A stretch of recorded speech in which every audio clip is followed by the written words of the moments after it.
तो लगातार भाव में ऑपरेशन सिंदूर बाबद आम आलोचना करुचे भारतर प्रतिरक्षा विशेषज्ञ मेजर जनरल जीडी बक्सी को आप टीवी स्क्रीन रे एक्सक्लूसिव आलोचना करने आम आमंत्रण करूँ से आमंत्रण रक्षा भी कर बहुत बहुत शुक्रिया है शुक्रिया जीडी बक्सी साहब। हम पहले जानना चाहेंगे ऑपरेशन सिंदूर के जरिए भारत ने तो अपना बदला ले लिया है।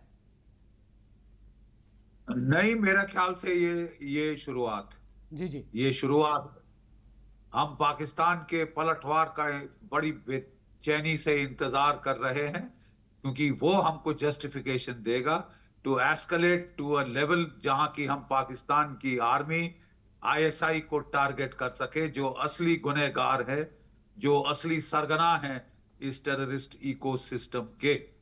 ठीक है जी और ये तो फर्स्ट स्ट्राइक थी। जी। आप देखते हैं पाकिस्तान क्या करता है। आपको लगता है ठीक कि है, पाकिस्तान रिटेलिएट करेगा सर? मुझे लगता है अगर वो नहीं करेगा तो आसिम मुनीर की छुट्टी हो गई, गया वो पाकिस्तान में, उसका तख्ता पलट हो जाएगा। लेकिन पाकिस्तान तो यूएन सिक्योरिटी काउंसिल में गुहार लगा रहा है कि भाई भारत को बोलो कि हमारे साथ डिस्कस करें इस बारे में, हम भी डिस्कस करना चाहते हैं, आलोचना करना चाहते हैं। बकरे की तरह मिमियाना तो इसने शुरू कर दिया है ना जी क्योंकि मार पड़ी है और अच्छी खासी मार पड़ी है। 9 टारगेट्स जो हैं टेरर टारगेट स्ट्राइक की गई हैं। जी हमने जो पहला कदम बिल्कुल जो है मुफीद रखा है। हमने अपनी तरफ से नॉन एस्केलेशन करने की कोशिश की है, लेकिन पाकिस्तान की जून को समझते हुए मैं नहीं समझता कुत्ते की दुम नाली में भी डालो कितने साल वो टेढ़ी ही रहेगी अगर बाहर जब निकालते हो। तो अब देखना है होता है क्या। अमेरिका बहुत दबाव डाल रहा है पाकिस्तान पे कि वो कुछ ना करे, लेकिन आसिम मुनीर की तो अब जान पे बनाई है। आसिम मुनीर की इज्जत नाक कट गई है पूरे मुल्क के सामने और लोग गालियां दे रहे हैं वहां पे कि ये सो रही थी फौज, इसको कुछ नहीं, ये रोक क्यों नहीं सकी, इसको पता भी नहीं चला कि हमला हुआ है। पिछली बार भी जब ईरान ने मिसाइल फायर किए थे इनके ऊपर, जी तो इनके जो चाइनीज रडार थे वो बिल्कुल फेल हो गए थे, जी बिल्कुल पकड़ नहीं पाए थे, और इस बार फिर पूरी तरह से फेल हो गए। ठीक है, तो पाकिस्तान सोच ले, समझ ले और फिर कोई कदम उठाए, ये मेरी उनको नसीहत है। जी क्योंकि अगर वो कोई हमारी मिलिट्री टारगेट्स या सिविलियन टारगेट्स को हिट करते हैं, that is justification for India to strike Pakistan military, strike Pakistan military, जो कि सही मानों में असली टेरर के सरगना है। इस 9 स्ट्राइक में हमने ना केवल पहलगाम का बदला लिया है, हमने जो है 26/11 का बदला भी ले लिया है। पार्लियामेंट के ऊपर जो अटैक हुआ था उसका बदला भी ले लिया है। निस्तनाबूत कर दिए हैं जैश ए मोहम्मद के वो मरकजे सुभान अल्लाह, मरकजे दिस, मरकजे दैट, और ईंट से ईंट बजा दी है उनकी। पिछली बार पाकिस्तान को मौका मिल गया था क्योंकि हमने एक रिमोट, उनका जो कैंप था 200 टारगेट जिसमें थे 300 के करीब, वहां जाके 200 मार डाले थे। जी लेकिन वो इतना दूर था आबादी से कि कोई उसके ठोस जो है फोटोग्राफ्स दुनिया को नहीं दिख सके। जी अब और वो पाकिस्तान कहने लगा कि चिड़िया मारी, कुत्ते मारे, बिल्लियां मारी, पता नहीं कौवे मारे, क्या क्या मारे। अब जाके जरा गिन लेना क्या क्या मारा है। मेजर जनरल दिख रहा बख्शी है सर, ना अगर आपको? ये एक ब्रेकिंग न्यूज अभी आ रहा है कि एनएसए अजीत डोभाल ने 6 देशों के एनएसए के साथ बात किया है और वो रूस, जापान, ब्रिटेन को उन्होंने इन्फॉर्म किया है और उन्होंने बात भी किया है अमेरिका, यूएई और सऊदी अरब के साथ भी। यानी कि पाकिस्तान को अगर एक नाम से बहुत डर लगता है और पाकिस्तान में एक खौफ अगर किस चीज़ को लेकर है, किस नाम से लेकर है, तो वो साहब है अजीत डोभाल। बिल्कुल बिल्कुल। अजीत डोभाल साहब हमारे राष्ट्रीय सुरक्षा सलाहकार हैं, बहुत तजुर्बेकार हैं। वो आईएसआई के वो जो है आईएसआई के सबसे बड़े दुश्मन हैं, और वो आईबी के हेड रह चुके हैं, और उसके बाद कितने वर्षों से वो राष्ट्रीय सुरक्षा सलाहकार कर रहे हैं। ये उनकी ही स्ट्रेटेजी थी कि उन्होंने 2016 में सर्जिकल स्ट्राइक करवाई एज अ स्ट्रेटेजिक मैसेजिंग कि 10 far no further, shot across the bow. कुछ 1-1.5 साल पाकिस्तान चुप रहा। फिर उसने जब हिमाकत करी पुलवामा में तो हमने एयर स्ट्राइक करी और वो 2-2.5 साल चुप्पी तो साध के भारत बैठा रहा। अगर अजीत डोभाल एनएसए बात कर रहे हैं बहुत सारे राष्ट्रों के साथ, तो इसका मतलब क्या निकाला जाए सर? रूस, जापान, ब्रिटेन के साथ अगर डोभाल साहब बात कर रहे हैं, वो उनको अपने जो मित्र राष्ट्र है जी उनको जी इन्फॉर्म्ड रख रहे हैं कि हमने क्या कार्रवाई की है और अब आप हमारी तरफ से कार्रवाई खत्म है।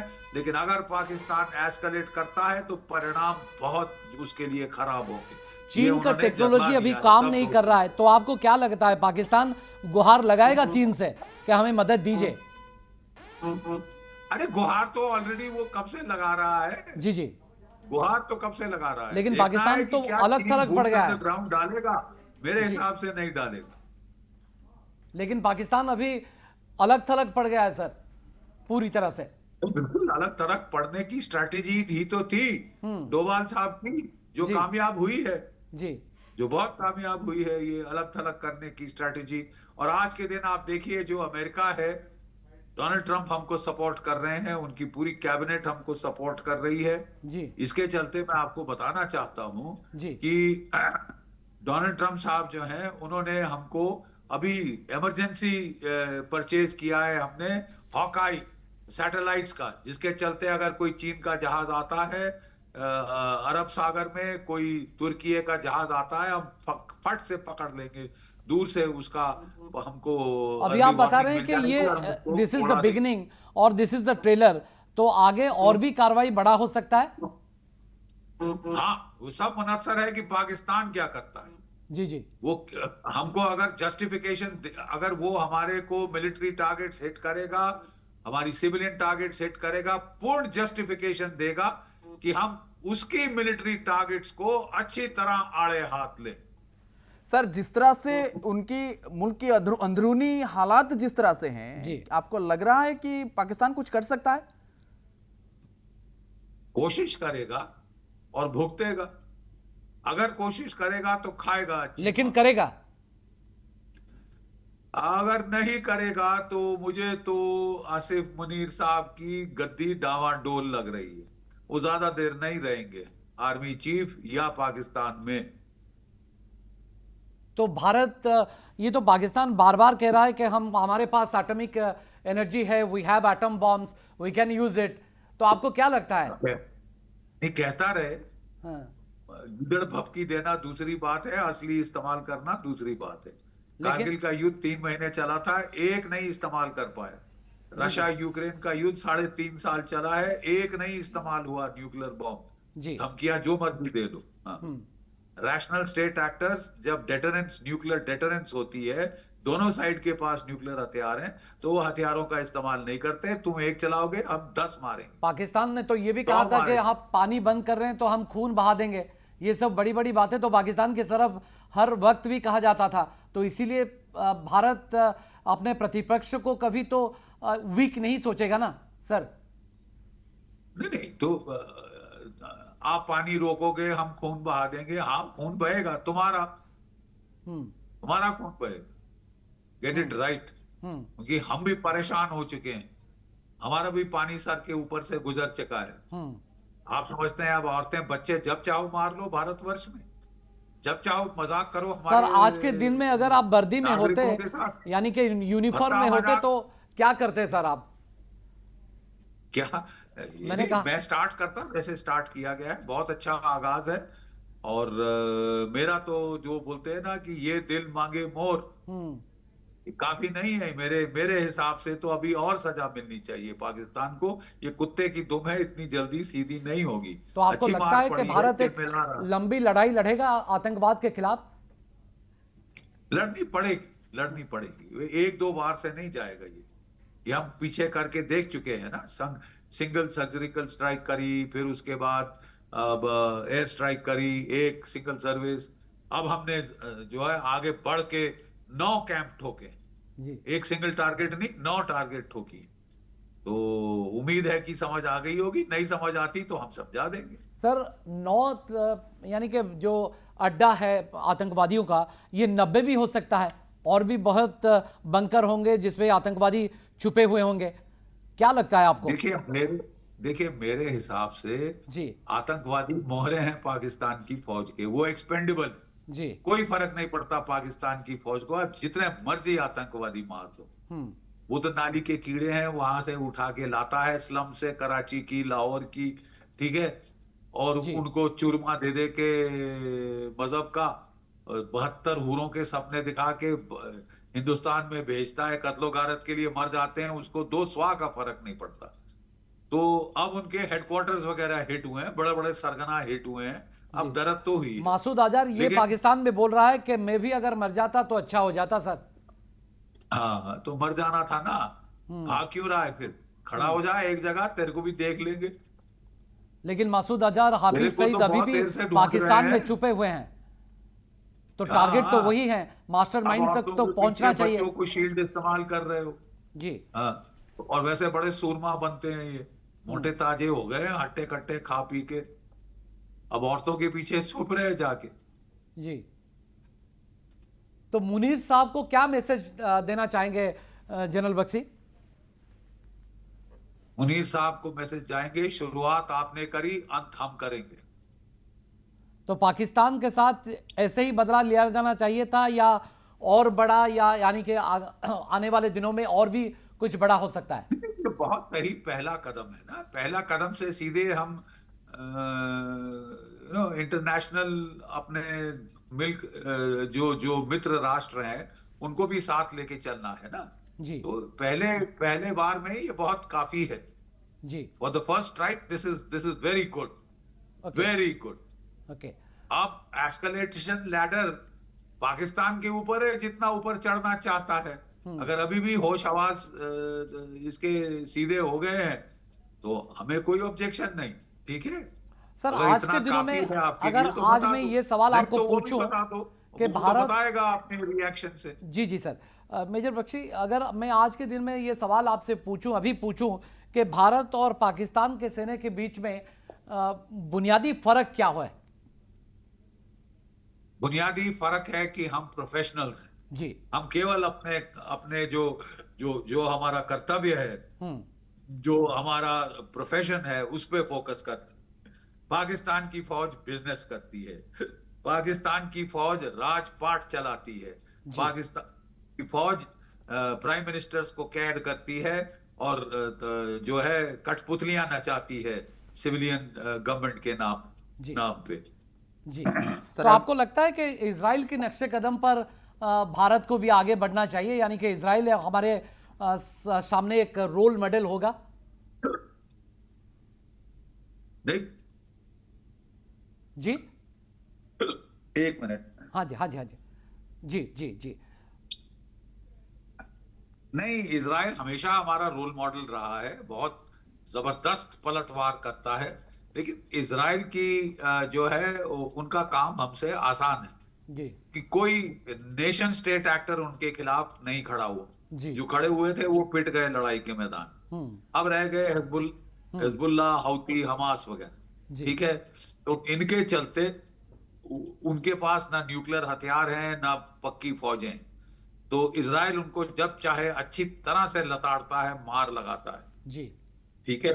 जी। हमको एक नेशन स्टेट से डील करना है जिसके पास न्यूक्लियर वेपन्स हैं। तो जी इसके चलते हमको थोड़ा सोच समझ के अच्छी प्लानिंग करके कार्रवाई करनी होती है। एकदम तुरंत हम कार्रवाई इजराइल के स्टाइल में नहीं कर सकते। जी। जनरल बख्शी, अभी भी हाफिज सईद, मासूद अजहर जैसे मास्टरमाइंड, यानी कि आतंकवादियों का आका वहां पर पाकिस्तान में बैठे हुए हैं, तो उनके पास पहुंचना ये भी तो बहुत मुश्किल है सर। मुश्किल है, असंभव नहीं है। अब वो भाग रहे हैं अपनी जान बचाने को, जी हरियर हरियर की तरह छलांगे मार रहे हैं। कभी एक रात एक जगह नहीं रहते, यहां से वहां से वहां भागते फिर रहे हैं। तभी तो टाइम लगा था ये सर्जिकल स्ट्राइक माउंट करने में, ये एयर स्ट्राइक जी माउंट करने में इस बार, क्योंकि लोकेशन वो रोज बदली कर रहे हैं। जी। लेकिन इनका जब तक खात्मा ना हो जाए तो आतंकवाद का तो एंड नहीं होगा, यानी कि आतंकवाद का तो आप खात्मा नहीं कर सकते। आतंकवाद, देखिए हमारा काम है डिटर करना, जी जी डिटर बाय पनिशमेंट, जी कि इतनी दर्द बढ़ाना पाकिस्तान के लिए जी कि वो अपने आप 10 बार सोचे अगला पहलगाम करने के पहले। ठीक है, जी खत्म करना तो दूसरी बात है, मैं कह रहा हूं डिटर करने के लिए हमने ये कार्रवाई की है। जी। अगर इस तरह से देखें जनरल बख्शी, तो अगला कदम क्या हो सकता है पाकिस्तान का? जैसे कि आप बता रहे थे कुछ देर मैक्सिमम वो आपके उसने शुरू तो कर दिया है जी। लाइन ऑफ कंट्रोल पे आर्टिलरी की शेलिंग, और पूरा जवाब, पुख्ता जवाब उसको मिल रहा है। इसके अलावा वो क्या कर सकता है? वो एयर स्ट्राइक कर सकता है, मिसाइल फायर करने की कोशिश कर सकता है, ड्रोन अटैक करने की कोशिश कर सकता है। लेकिन ये सब करने के लिए पाकिस्तान को फिर दोबारा सोचना भी पड़ेगा, बार बार वो सोच के ही ऐसा ही कर सकता है। 10 बार सोचना पड़ेगा, दोबारा नहीं, 10 बार सोचना पड़ेगा, क्योंकि आपको पूरी जस्टिफिकेशन मिलेगी फिर पाकिस्तान की मिलिट्री को टारगेट करने के लिए, आईएसआई को टारगेट करने के लिए। अभी तक तो केवल उसके टेररिस्ट मोहरे टारगेट किए, फिर हम वो पाकिस्तान की फौज जो असली गुनहगार है उसको टारगेट करने का हमको पूरा पूरा पूरा जस्टिफिकेशन मिलेगा इंटरनेशनल तौर के ऊपर। और प्रधानमंत्री ने जो मूवमेंट लिया है, प्रधानमंत्री ने जो निर्णय लिया है, इस बारे में आप क्या कहना चाहेंगे कि पाताल से भी ढूंढ लाएंगे और कल्पना से पहर होगा, कल्पना से पह होगा हमारा एक्शन? शुरू तो हो गया आपके सामने जी दुनिया देख रही है, जी ना सिर्फ हमारे लोग देख रहे हैं, पाकिस्तान के लोगों को साफ दिखाई दे रहा है कि कुत्ते बिल्ली नहीं मारे, कौवे चिड़िया नहीं मारी, तुम्हारे टेररिस्ट मार डाले। जी ठीक है, और बाज नहीं आओगे तो अभी और होगी डोजेस, बाज आ जाओ तो आपकी इसमें भलाई भलाई है। लेकिन पिछले दिनों ने हमने देखा है कि आतंकवाद जब यानी कि जब टेररिस्ट के ऊपर जब हमला हो जाता है तो टेररिस्ट कुछ दिन के लिए चुपचाप बैठ जाते हैं और फिर रिटेलिएट करते हैं। तो उसका इलाज क्या है? Sustained punishment. जी सस्टेन्ड पनिशमेंट। आप भी ठोके जाओ, तुम बाज नहीं आओगे, हम भी बाज नहीं आएंगे, हम भी मारे जाएंगे। ऐसे जी अपने आप हिसाब बराबर हो जाएगा, तुमको पता चल जाएगा कीमत और कॉस्ट जब चुकता नहीं पड़े हर उल जलूल हरकत के लिए। जी। तो थैंक यू, थैंक यू, बहुत बहुत धन्यवाद मेजर जनरल जी डी जय बख्शी। भारत, जय हिंद।